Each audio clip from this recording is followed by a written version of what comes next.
believe that just because we're not spending right now doesn't mean we can't have a good 2025 season. We already proved last year in 2024 that we don't need a high payroll to win games because we have the best coaching staff.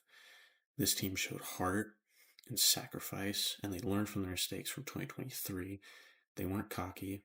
They were a lot more humble, and they were adapting because first half of the year, I myself didn't think that we were going to make it over the 500 mark until we went on that big winning streak after the All-Star break.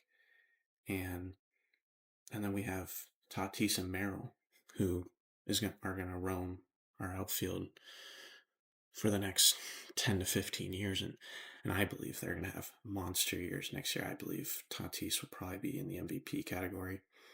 Otani's probably going to win it because he's going to come back to pitching. He'll probably be a really good pitcher next year. But Tatis he's a platinum gold glove.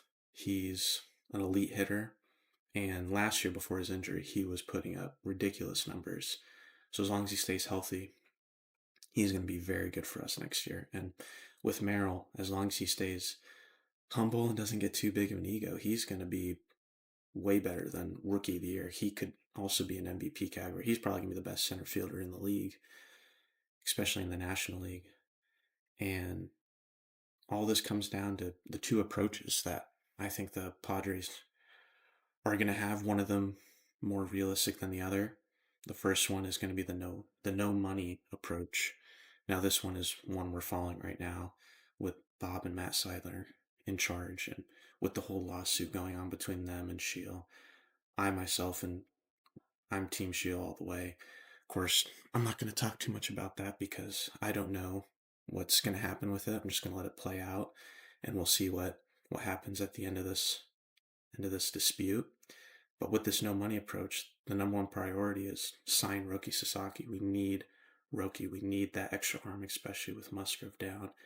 He's an elite, young Japanese pitcher. He can hit high 100s.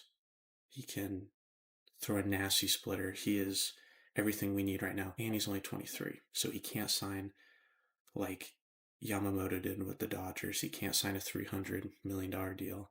He has to be around the 800 mark, I believe it is, until he's 25, excuse me. And his ceiling is very high with how young he is. And we have Yu Darvish, who's his mentor. So hopefully that's enough to sign Roki Sasaki. The other step would be to trade Dylan Cease, unfortunately.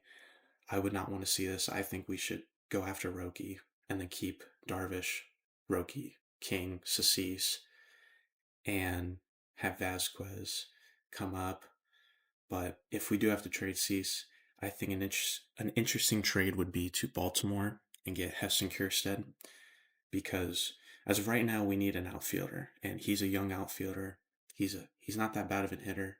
He's an average hitter, and I believe with our coaching staff, he could become a way better hitter. And the reason why we'll need an outfielder is because we need to sign Jurickson Profar, and if we don't, we're going to have a backup. Now that backup could be Tirso or Nealis in the minors. I really hope that he could play well like he has been in AAA, but Profar needs to be signed because not only is he a great hitter like he's shown last year, but he's really only a San Diego Padre. I don't see him on any other team. Even if he went back to Colorado or to the Rangers, I don't think he would perform like he does with us. I really hope we can sign him to a realistic deal, especially in this no money approach. Hopefully we keep it under 10 million. Hopefully he's not asking for too much. But the last thing would be to find a catcher. We need a catcher. Unfortunately, we lost Higgy to the Texas Rangers. I was really surprised to see Texas sign him. I thought Higgy was going to be on the team for a few more years. I didn't expect him to be on the team for the rest of his career, but I mean, he's a smart catcher. He showed up with the bat in that second half, just like everyone else did, but he came up clutch. He won us some games, and he was a valuable piece. So we need to find a catcher who can be at least an average hitter, or if he doesn't have a high average, a high OPS like Higgy did, and solid defensively, a catcher who knows how to call a game. Now this brings us to the more fun approach. This will be the spending approach. Like I said, hopefully Team Show wins. I believe if she wins, she will start spending again. Not saying we're going to go sign Vladimir Guerrero Jr. next free agency, but I think we'll make some valuable moves, obtain some pieces to help us win a championship, like she said she wants to do. She wants to continue Peter's legacy, which is also her legacy. She helped build it too. And of course, the number one thing with that would be to sign Roki. Signing Roki is key here. We can't lose him to the Dodgers because at the end of the day, it's looking like just us and the Dodgers in this race. The Dodgers have everyone they need. So it does seem like Roki could sign there. It's LA, big market, championship city, and you have Otani and Yamamoto. I'm sure he's close with them. And if we're in this spending approach, then we'll be able to sign Profar, keep Cease, extend him and King, which would be awesome, and Merrill in the future. That's another guy who's probably going to have a lot of money on his hands. He might have a Tatis deal if he keeps it up. And Luis Arraez.